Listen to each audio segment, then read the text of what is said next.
What's up, tech nerds? Lottie here again with a very interesting video. We're going to be looking at an original World War II Bren gun track tensioner. Let's have a look. Peter found these the other day, and based on what we can see in the book, I don't believe there's too much missing besides the pin for that end, but we can put anything in that. To the best of our knowledge, based on what the book says, this specifically is for lifting the track into place the traditional way. We'll see if we do it the traditional way or if we cheat with the forklift. This tool is used for both, as far as I can tell, because it actually fits in there, and it also fits on there, like so. You'll see us use these later on. I don't know what it's called besides track tensioning tool. I'm going to call it the crab because it kind of looks like a crab, but this is the track tensioning tool itself. So, because we're doing track maintenance today on the other side of the carrier, I thought we may as well do the whole lot. So, we're going to quickly snap to the unraveling of the track. Okay. Round 2. Let's see how good we measured this one.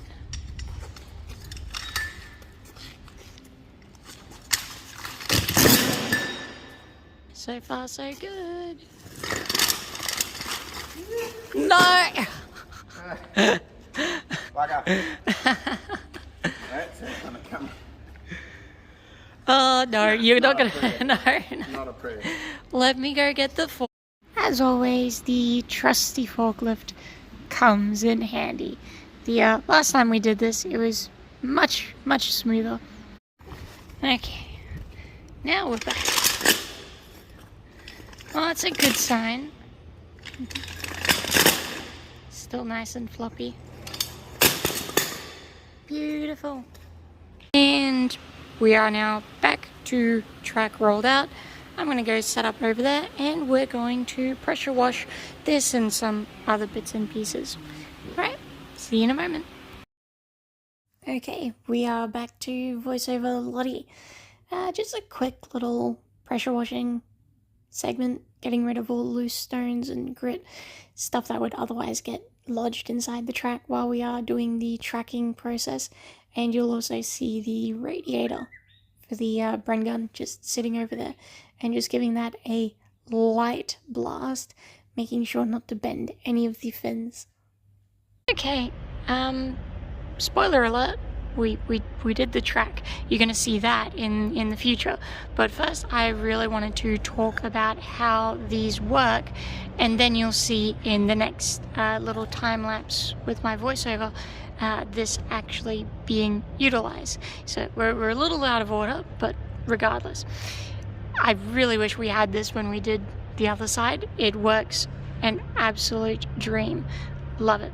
Now, this bit I'm not as proficient in knowing its full history. I believe, based on the fact that they all came together, and I could be completely wrong. If you actually know what this is, do let me know.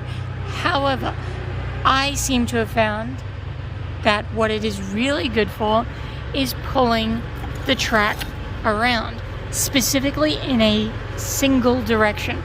You'll notice, like most track, this track is asymmetrical, so you can't put it on backwards. You can, but it doesn't work nearly as well. So you've got these little chevrons in here that these little sort of like teeth sort of fall into. My initial thought would be that it would go sort of the other way, because when you're driving, the track's going to be pulling up that way, so you'd want like a little cup. But in the book, specifically, it's always got these chevrons pointing down, as in to the rear of the vehicle. If you're confused, the sprocket on Bren guns is on the back. Now, this little device is a pretty good width for these rounded sections of the track. My belief would be you run, so imagine the track is in here, you disconnect the brakes on this side, and then using this device to lock into the track, and then pinning it with this handle, you've got just enough for, like a one person, double hand width apart. You can actually run the track up and over, and you're on most people's dominant side. To my thought, sort of like pulling it backwards. I mean, so your right hand would be there. To my mind, that works out pretty well. But if you do actually know what this is, I couldn't find it in the book. But if you do know what it is, by all means let me know. We didn't use it because we actually did it the other way around, as you will see in a moment. We actually ran the track that way, up and over, just because it's easier to pull it with the forklift. We cheated. Surprise. Anyway, enough of the boring potential handy hold sort of thing. Now on to the important thing. The crab, because it looks like a crab. I love its little sort of gangly arms. It's a fairly straightforward system. It's just got this little ratchet on it, which is not spring-loaded. So you can back it off and get your tension out, or you can do it up, and as you do it up, you can see it pulls. I'm gonna have to hold that with my leg. It pulls that wire in. Now, as I mentioned before, the only bit we're missing is this pin, but we've just been using a little bolt just to hold it in. So let's run it over here really quickly. So this goes under and pokes out, sort of doing this with one hand, pokes up through the track like so, and then you just pin it into position. It says to do this several links away from where you're joining it up, so we've actually moved it around a fair bit, but we actually joined it around about here. As again you'll see in the video, we had it set up here, so several links away from where you're joining it. You do it that way so the 3 or so links in front of it are nice and loose for when you need to pin it. Now, as far as actually installing it, I'm going to set up the camera and I will demonstrate how to do it in a moment. Okay, hopefully you can hear me.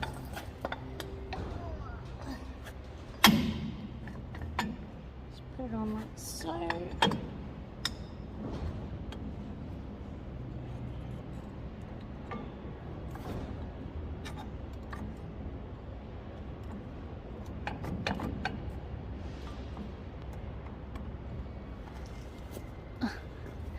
There we go. Okay, and now we can use our handle. Pop it on there, and we can rotate it around. And the gravity of this keeps it tensioned, or ratcheted, I should say, which is good. Okay, so now that you know how it actually works, I will show you it working. We will now snap back to a period back in time when this was no longer attached. And so it begins. First step is to ensure that the guide horns, those are the little fins that you see on top of the track, are sitting on either side of the road wheels. To do this, we simply raise the entire vehicle and use the cantilever style suspension of the middle suspension stations to just raise the wheels over. Next, we get some wicked roping skills by Peter and some awesome forklift help to help pull the tracker around, which is really good. One thing you will notice is that the rear sprocket is not locking up. It's constantly in motion. This is probably the biggest problem that we faced. We don't have the braking mechanisms connected to it just yet, nor could we engage it in a reliable way. So you'll actually see in a moment when I use the crab, it actually pulls the entire track around. It does tension it, but it pulls the track and the crab down towards the ground. In the next little picture, you'll see that we actually wedge it with a bar. That is to stop it from going any further. So little cheats like this, including using a bottle jack to crush the rear suspension, just makes the job so much easier. And then, of course, a nice ton of leverage, as you'll see in a moment. And the whole tracking process took maybe 10 minutes, if that. So, very useful tool. There you have it. Everything is now done, and we're back to a fully tracked Bren gun carrier, and it's actually sitting on the ground now, which is really good. Super duper happy about that. Yeah, we're making a lot of progress. I may as well make this a quick update on everything that's been happening. As you can see, the Bren gun is now almost completely green, and I've started a new project. A Jeep. It was in one piece 2 days ago, but because we're doing a recolor on it, yay, I have to dismantle it all so I can do a full respray to desert. Woohoo, awesome. So yeah, I hope you all enjoyed this rather unique little look into history, using old tools as they're intended, which normally we cheat, but that felt like cheating, using that tensioner for Bren gun carriers. It is an absolute pleasure to use. Fantastic. Anywho, yeah, I will probably do a little restoration piece on it, but considering we've already done the track now, it's probably going to be after everything else gets restored. It's just such a groovy little piece. I am going to call it the crab. Thinking about painting it orange or like a red, like a crabby orange or red. I know, we'll see how many people hate that idea. Otherwise we'll just go for a boring green like everything else. Anyway, leave a lovely little comment down in the description below. Love the engagement, and if you want to see more of these like old tool videos, I might be able to scrounge something else up. So stay happy, and I will see you on the next one. Bye!